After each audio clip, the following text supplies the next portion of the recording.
Hello students. हा इयत्ता 12वीचा तिसरा लेक्चर आहे, थेअरी पार्ट. मागच्या लेक्चरमध्ये आपण हे सगळं पाहिलं होतं. फीचर्स ऑफ पार्टनरशिप फर्म मधले काही महत्त्वाचे मुद्दे पाहिले होते. Agreement, number of partners, lawful business, sharing of profit and losses, unlimited liability आणि काही मुद्दे आपण पुढच्या लेक्चरसाठी ठेवले होते, जो लेक्चर आज आपण पाहणार आहोत. त्यामुळे आज आपण पुढचा भाग पाहूयात. आणि आधीचा भाग ज्यांनी पाहिला नसेल त्यांनी पहिले दोन्ही भाग व्यवस्थितपणे पहा. आणि काही शंका असल्यास मला व्हॉट्सॲप क्रमांकावर माझ्या तुम्ही संपर्क करू शकता. माझा व्हॉट्सॲप क्रमांक इथे खाली मी देतोय तुम्हाला. मोबाईल नंबर आहे. ठीक आहे.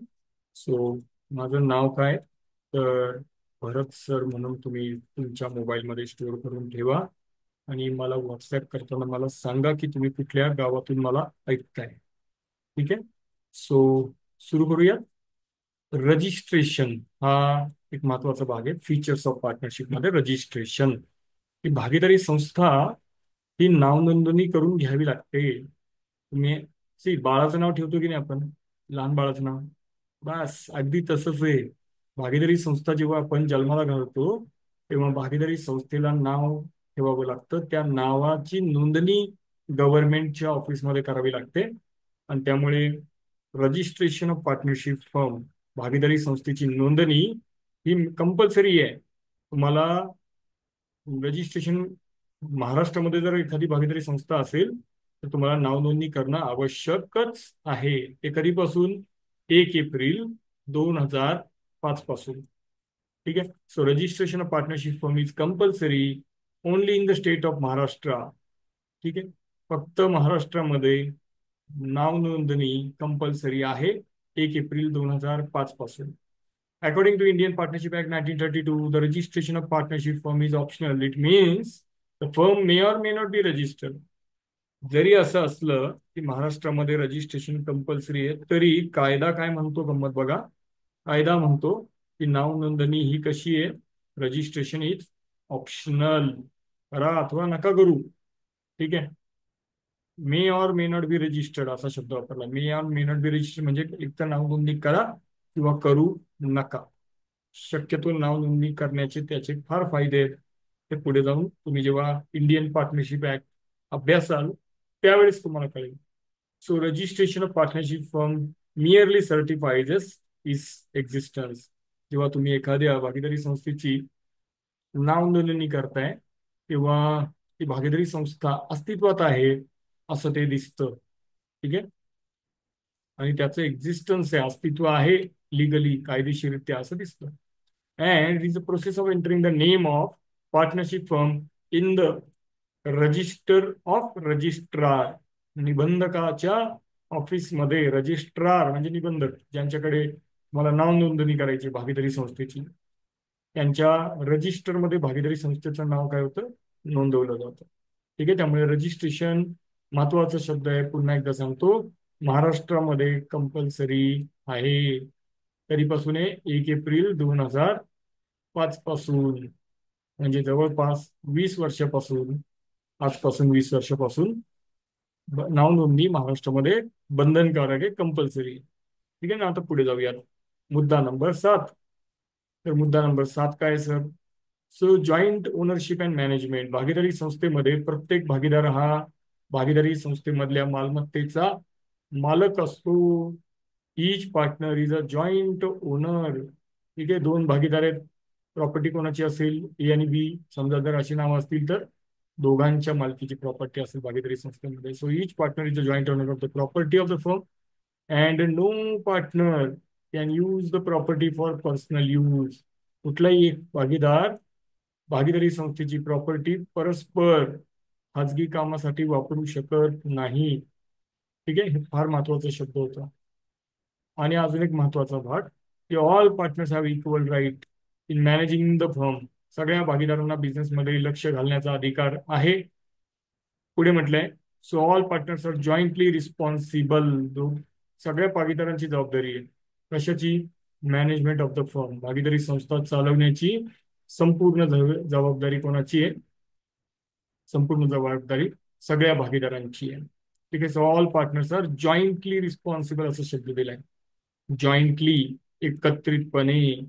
रिस्पॉन्सिबल म्हणजे जबाबदार आहेत. ठीक आहे. फार महत्वाचा विषय होता हा. पुढचा भाग पाहूया. Feature number 8.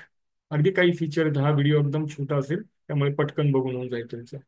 पुढचा भाग दिलाय principal and agent. Each partner works into twofold capacities. मग भागीदाराची कॅपॅसिटी काय असते? तो मालक सुद्धा असतो आणि दुसऱ्या भागीदाराचा एजंट म्हणून सुद्धा काम पाहतो. ठीक आहे. He is a principal as well as agent असा शब्द आहे. प्रत्येक भागीदार काय असतो? प्रिन्सिपल आणि एजंट असतो एकमेकांचा. So partner act as a principal of the firm with the outsider. जेव्हा एखादा पार्टनर दुसऱ्या लोकांशी, बाहेरच्या लोकांशी भागीदारी संस्थेच्या कनेक्ट होतो त्याला म्हणायचं प्रिन्सिपल. आणि जेव्हा एखादा पार्टनर दुसऱ्या पार्टनरशी जेव्हा व्यवहार करतो त्याला म्हणायचं एकमेकांचे एजंट आहेत. ठीक आहे. की ए पार्टनर जर असेल आणि ए पार्टनर संपूर्ण भागीदारी संस्थेच्या वतीने XYZ या कंपनीशी जर व्यवहार करत असतील तर ए ला आपण काय म्हणणार आहे? Principal of the firm. हा महत्वाचा व्यक्ती आहे, हा ओनर आहे भागीदारी संस्थेचा, मिस्टर ए. कारण हा ए कोणाच्या व्यक्तीने व्यवहार करतोय? संपूर्ण भागीदारी संस्थांमध्ये. संपूर्ण भागीदारी संस्थेमध्ये कोण कोण आलं रे? ए आला. अजून कोण आलं? मिस्टर बी सुद्धा आला. हा पण कोण आहे? हा पण पार्टनरशिप फर्मचा पार्टनर आहे. पण जेव्हा ए XYZ सोबत काहीतरी व्यवहार करतायत त्याला ए ला बिझनेस मधला काय म्हटलं जाईल? पार्टनर म्हटलं तर जाईलच, पण बिझनेस मधला तो काय असेल? प्रिन्सिपल असेल. कारण हा आउटसाइडर लोकांशी व्यवहार करतोय. आउटसाइडर म्हणजे बिझनेसच्या बाहेरच्या लोकांशी. आणि जेव्हा ए आणि बी एकमेकांशी व्यवहार करत असतील ते एकमेकांचे कोण असतात? एजंट असतात. कारण ए बीच्या वतीने व्यवहार पाहतो, बी एच्या वतीने व्यवहार पाहतो. अशा गोष्टी बिझनेसमध्ये घडत असतात. ठीक आहे. तर हा झाला भाग. आता पुढचा पार्ट पाहूया. शेवटचा भाग आहे. शेवटचा भाग काय पहा. दे सेड हियर की डिझोल्युशन. बिझनेस बंद कसं करता येतं? भागीदारी संस्था बंद होते का? अरे जी गोष्ट सुरू होते ती बंद पण होते sir. So partnership firm can dissolve through the agreement. बरं, भागीदारी संस्था सुरू कशी झाली होती मित्रांनो? भागीदारी संस्था ऍग्रीमेंट करूनच सुरू झाली होती. मग बंद करायचं असेल तर तरी सुद्धा ऍग्रीमेंट करावं लागतं सर. त्यामुळे ऍग्रीमेंट हा भागीदारी संस्थेचा कणा आहे. ठीक आहे. तुम्हाला भागीदारी संस्था सुरू करायची असेल ऍग्रीमेंट करा, बंद करायची असेल ऍग्रीमेंट करा. बरं, हे ऍग्रीमेंट कोणामध्ये करायचं? सगळ्या भागीदारांमध्ये.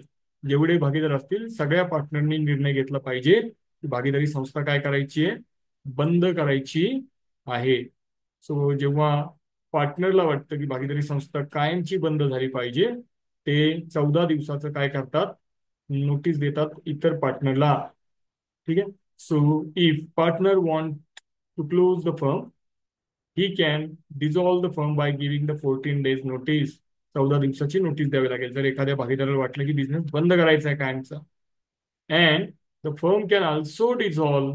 भागीदारी संस्था अजून कधी बंद होऊ शकते? त्याला कारण आहेत काही. काय कारण आहेत? If partner dies. एखादा भागीदार मेला. अरे बिझनेसमध्ये दोनच व्यक्ती होते, एक मेला, मग आता पार्टनरशिप राहिली का? नाही राहिली. एकच माणूस राहिला. सो पार्टनरशिप फॉर्म मधला एक पार्टनर जरी गेला असेल तर भागीदारी संस्था बंद करण्यात येते. कदाचित असं होतं की दोन पार्टनर आहे, त्यातला एक पार्टनर म्हटलं मी बिझनेस सोडून जातो, मला काय आता बिझनेस करायचं नाही, मी रिटायर होतो बिझनेसमधून. तर अशा बिझनेसला सुद्धा तुम्हाला बंद करावं लागेल. आणि कधी कधी फार दुर्दैवी घटना घडते. एखादा भागीदार इनसॉल्वंट होतो, दिवाळखोर, किंवा एखादा पार्टनर इनसॅन होतो म्हणजे वेडा होतो कम्प्लिटली.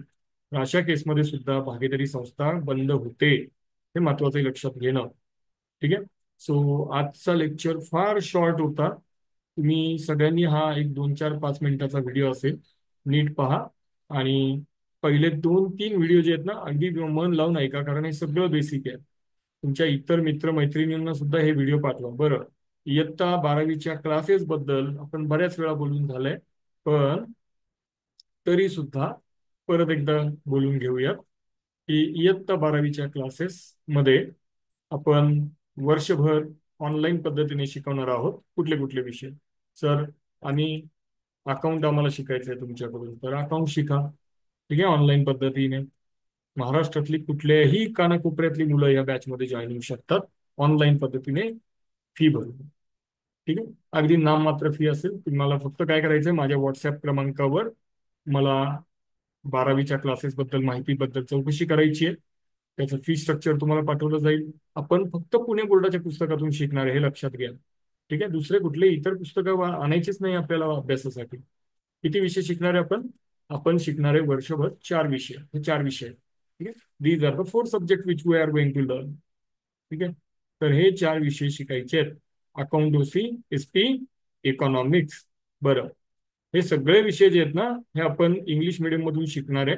अकाउंट सारखा विषय इंग्लिश आणि मराठी किंवा हिंदी या भाषेतून आपण शिकूया. बरं, मग सर तुमचा व्हॉट्सअप नंबर काय? तर माझा व्हॉट्सअप नंबर आहे हा. ठीक आहे, तुम्ही ह्या क्रमांकावर मला व्हॉट्सअप करा. क्लासची चौकशी ह्यावर करा. असे डेमो लेक्चर मी युट्यूब चॅनलला टाकत राहणार आहे. बरं, तुम्हाला नाव हवं असेल नाही, तर माझं नाव आहे मित्रांनो भरत सर. मी बेसिकली CS आहे. मी कॉस्ट अकाउंटंट सुद्धा आहे. ठीक आहे.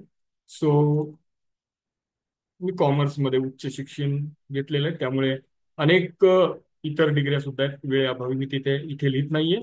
आपण जेव्हा सविस्तर एखादं वेगळं सेशन घेऊ त्यामध्ये पूर्ण परिचय मी तुम्हाला जरूर देईल. पण सध्या CA फायनलला सुद्धा मी अपियर्ड आहे. ठीक आहे, तर हा माझा ब्रीफ इंट्रोडक्शन आहे. वरती कॉन्टॅक्ट नंबर तुम्हाला दिलाय. मी या क्रमांकावर मला काय करायचं आहे, सिम्पली व्हॉट्सअप करायचं आहे आणि क्लासची चौकशी तुम्ही या क्रमांकावर करायची आहे. अकाउंट, OCSP, इकॉनॉमिक्स आपले हे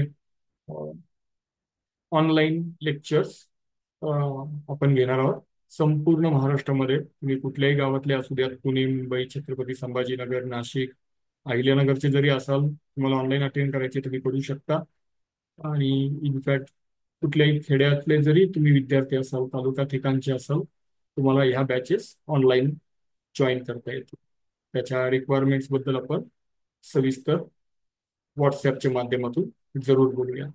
ठीक आहे, सो आजचा हा व्हिडिओ जरूर पूर्ण पहा. पूर्वीचे 2 व्हिडिओ सुद्धा युट्यूब चॅनलवर शेअर केलेले आहेत, तेही तुम्ही जरूर पाहायला पाहिजे.